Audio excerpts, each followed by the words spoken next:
Midi, on se retrouve dans un instant, mais juste avant, c'est le 3 minutes info. Il nous est présenté par Fanny Wegscheider.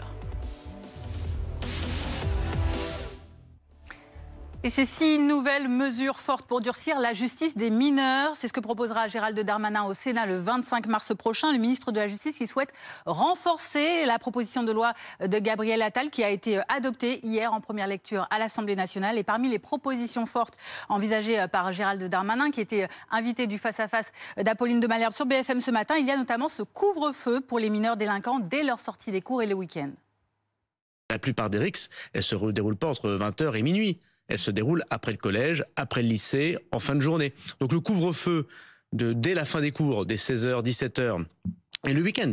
Il n'y a pas de raison de sortir le week-end lorsqu'on a été un mineur délinquant, qu'on ne va pas en prison, mais qu'on doit respecter le fait de ne pas sortir dehors. Ce couvre-feu doit être étendu au week-end, de 17h à 7h du matin, le temps d'aller juste à l'école et de revenir.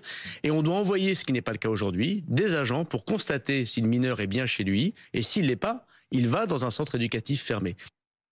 L'auteur du jet de grenade qui a fait 15 blessés, dont plusieurs graves, dans un bar de Grenoble mercredi, court toujours. Une enquête a été ouverte pour tentative de meurtre en bande organisée. Et Milan Argelas, vous êtes à Grenoble aujourd'hui, puisque vous suivez la visite du ministre de l'Intérieur, Bruno Retailleau, qui rencontre le maire écologiste de Grenoble, Éric Piolle, aujourd'hui, au sujet notamment de ce qui s'est déroulé avec ce jet de grenade. Oui, effectivement, Fanny, Bruno Retailleau, le ministre de l'Intérieur, qui vient justement tout juste d'arriver ici à la préfecture de l'Isère à Grenoble. Le ministre de l'Intérieur qui doit rencontrer le maire de la ville de Grenoble, Éric Piolle. Cet entretien, il était prévu de longue date. Il devait porter sur des questions de sécurité ici à Grenoble. Et puis, hasard du calendrier, cette semaine, Grenoble a été le théâtre de nouvelles violences avec cette explosion à l'intérieur d'un bar associatif à la suite d'un jet de grenade. Nul doute donc que cette explosion sera au cœur des discussions entre le maire et le ministre Bruno Retailleau, qui doit d'ailleurs se rendre dans la matinée sur les lieux de l'explosion une fois son entretien avec Éric Piolle terminé. Merci beaucoup pour ces précisions, Milan Argelas, avec Fantine Danzer à Grenoble pour BFM TV. Bruno Retailleau qui a annoncé mercredi sa candidature à la présidence du parti Les Républicains, suivi le lendemain par Laurent Wauquiez dans les colonnes du Figaro. Alors si le président du groupe LR à l'Assemblée assure avoir tout fait pour éviter au parti une guerre des chefs, il ne se prive pas d'accuser le ministre de ne pas respecter un accord entre les deux hommes sur la distribution des rôles, l'un à la tête du parti, l'autre dans le gouvernement. Pacte que réfute Bruno Retailleau. Le nouveau patron des LR sera élu lors d'un congrès mi-mai. Le sort de l'Ukraine en jeu à la conférence de Munich sur la sécurité. Il démarre aujourd'hui. Côté États-Unis, 2 jours après le coup de fil entre Vladimir Poutine et Donald Trump, le vice-président américain J.D. Vance assure avoir à cœur l'indépendance de la souveraineté de l'Ukraine dans les négociations que son pays entend mener avec la Russie directement.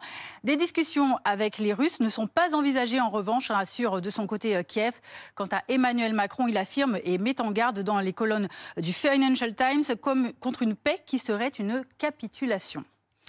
Edgar Gros-Piron présidera le comité d'organisation des Jeux Olympiques et Paralympiques d'hiver Alpes 2030. Officialisation attendue mardi prochain. Le champion olympique de ski de boss à Albertville en 1992 reprend donc le poste laissé vacant il y a 10 jours par Marc Fourcade après son désistement, le quintuple médaillé d'or olympique de biathlon qui s'était désisté au nom, dit-il, de ses convictions.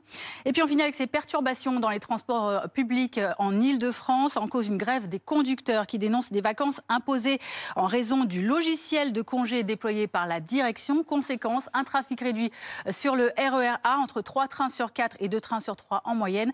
Perturbation également sur le RER B en cause des travaux, cette fois-ci au nord, qui étaient déjà prévus. Alors pour pallier ces difficultés, la RATP renforce 8 lignes de métro. Merci beaucoup Fanny. J'ajoute que si vous avez des questions comme tous les jours, n'hésitez pas à scanner le QR code et de nous les envoyer directement. On tentera